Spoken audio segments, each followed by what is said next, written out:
For years, I have been saying that E3 isn't really necessary anymore. That's not me rooting for its demise. That's me being pragmatic.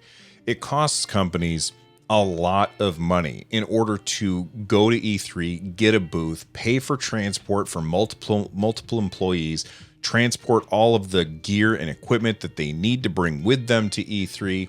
All of that is really, really expensive. And the return on the investment for that versus just putting out videos themselves targeted around the same time, it just doesn't make a whole lot of sense to go to that conference. And that's not to say that physical conferences are a bad thing, because you still have things like PAX, where a lot of people can get their eyes on indie games. But when we talk about the big guns, the Microsoft, the PlayStation, the Nintendo, Ubisoft, EA, all of those kind of companies, these huge companies with massive budgets, they're never going to have trouble getting the eyeballs to watch what they're doing.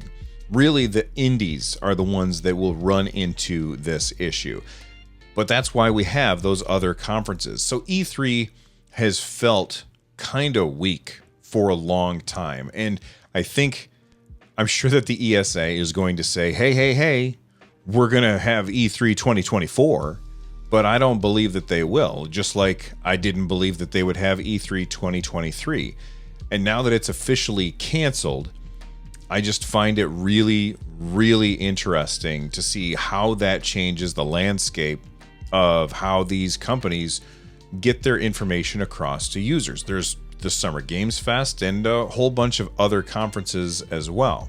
Well, we talked about that extensively on this week's episode of the NerdNest podcast, which, if you don't know, is my new podcast all about the gaming industry. I was joined by the Fox, Russ from Retro Game Core, Richard from Fan the Deck, and we talked about a whole bunch of stuff. And one of the things that we talked about was whether or not E3 was going to survive. This is before the news came out that it wasn't going to survive. So what I figured I would do, since a lot of people, I think, missed that podcast because it was a live show, what I'm going to do is clip out a section of that and put it after this so you guys can check it out. And if after watching that conversation you're like, hey, that was actually really enjoyable, then make sure that you check out the rest of the episode, which will be linked down below. Anyway, from the Nerd Nest, I'm Bill. Stay rad, everybody. Here's the podcast. E3 is really old, and I think it might be on its last legs. Wario64, he's got a couple of tweets that he posted yesterday. I think it was yesterday and today. The first one was that Ubisoft is pulling out of E3 2023. This is the quote from VideoGamesChronicle.com. We've made the subsequent decision to move in a different direction, and we'll be holding a Ubisoft Forward live event on the 12th June in Los Angeles. And then he tweeted this out today, that Sega and Tencent are also skipping E3 2023. This is coming from IGN. IGN also reports numerous individuals in publishing/PR hadn't heard of anyone who was planning to attend for sure, and also said there's a significant lack of communication from ESA/ReedPop.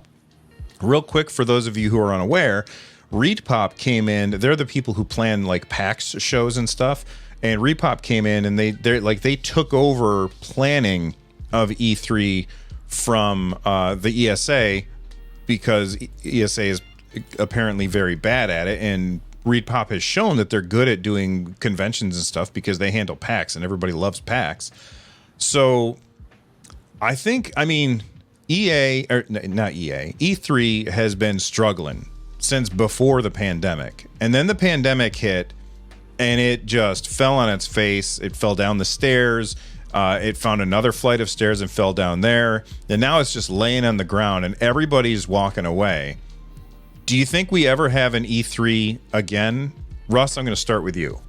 So I saw a tweet earlier today that, well, I should start actually by saying that I've always wanted to go to E3 just from back in the day, and I've never actually been, and it's just like a dream of mine. But I really think, and I saw a tweet about this too, is they should just make like an LA Games Week. and everyone just goes to LA and they can go to all the different places, right, to see these things. E3 kind of was that umbrella for a long time, but it seems like everyone wants to do their own thing. So they make it something like, if you guys ever have attended like CMJ in New York City, where they have like this whole week where it was just all these concerts, and you basically, it would be by record label. And so you could go to one record label showcase and watch like 5 bands play in one night, and then hop over to another one. And so it's just like this kind of organized event, but still using all of the venues that they had there. So I'd love to see E3 be something like that. What about you, Fox? Yeah, I mean, to what Russ is saying, I think that the industry might be aligning to what Russ is alluding to, because if you look at the conferences that are being held by Microsoft and now Ubisoft and the venues that they're going to be taking place in, they are relatively in that area around where E3 was. So I think that, especially now that COVID's over, everyone's kind of getting back in alignment, and we're getting back to a sense of normalcy of the regular schedule of things, whereas COVID really threw a wrench in the works in terms of timing for everything, development and everything. So that was a thing that everyone had to pivot around, and I feel like we're getting back on track. And it really is unfortunate, and I agree with Russ as well, that I had kind of a chance to go to E3 when I was really young, but I was just too young. And I couldn't go, and then they all came back. So it was a video game store that went to E3, and I was buddies with them. And they all went. All the employees went there, and they came back. They're like, oh, it's amazing. It's the best thing I've ever seen. I couldn't believe it. I'm like, oh, it sounds great. And now it's gone. So yeah, there's a bit of regret that I never had. I mean, I never really had a chance to go. And when I get a chance to go, like PAX really started to be the thing. But yeah, so I'm in total agreement with Russ here. I almost see the fringe of that happening anyway, and these titans of the industry kind of just saying, well, we can just do our own thing, and we'll just all align to this schedule, because you still see it to be like the second week of June, kind of where a lot of these events are taking place. But I think that they realize how important that was, because it's something that I don't think there's not one person that I've read that were like, oh, good, E3's gone. No one's like stoked about it. It's because everyone was always looking forward to it. Like, who didn't look forward to E3 when everyone was going to show their stuff, and you had like something to look forward to, and it was the place. So I personally think it's happening, and it's happening behind the scene, and it might take shape. But yeah, still pour one out for E3. I do feel sad. I think we'll still have that going to E3. Like, I think that's pretty much dead.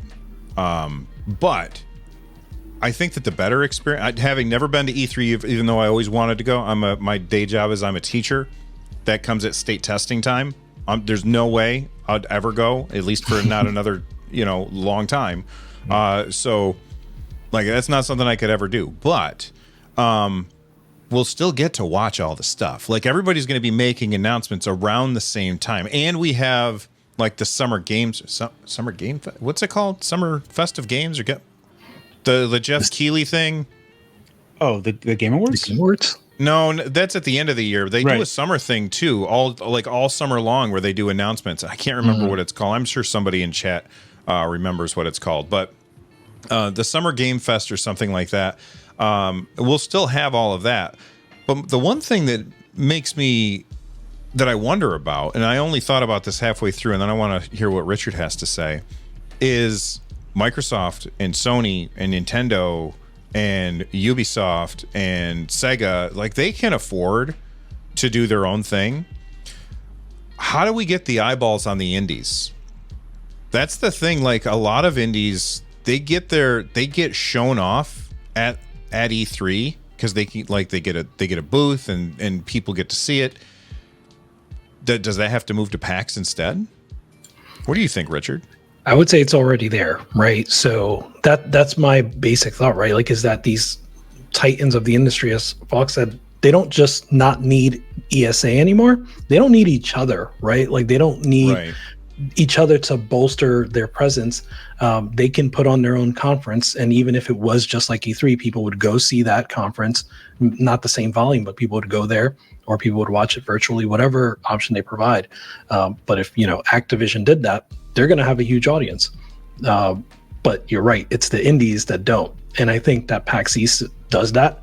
I think also we're starting to see a lot more smaller, like niche virtual conferences. One of my favorite times of the year, what's the name of it now? I'm going to forget, but there's a Boomer Shooter conference. Does anyone know what I'm talking about? I've never heard of this. So it's a Boomer Shooter conference put on by like 3D Realms and New Blood, and they do it every year. It's virtual completely, but it's all retro styled shooters, and I love it. It's, you know, similar to Next Fest. They usually have demos around that time, that sort of thing. So I think we're going to see more of that too, where like niche interests have more virtual conferences, and it's going to be like, you know, more democratized in a way. And so I think PAX East, certainly we're about to get a lot of, I think, coverage from that now that that's already done. But like Steam Deck HQ went to PAX East, and he talked to a lot of people there. So I think that's a big one for sure.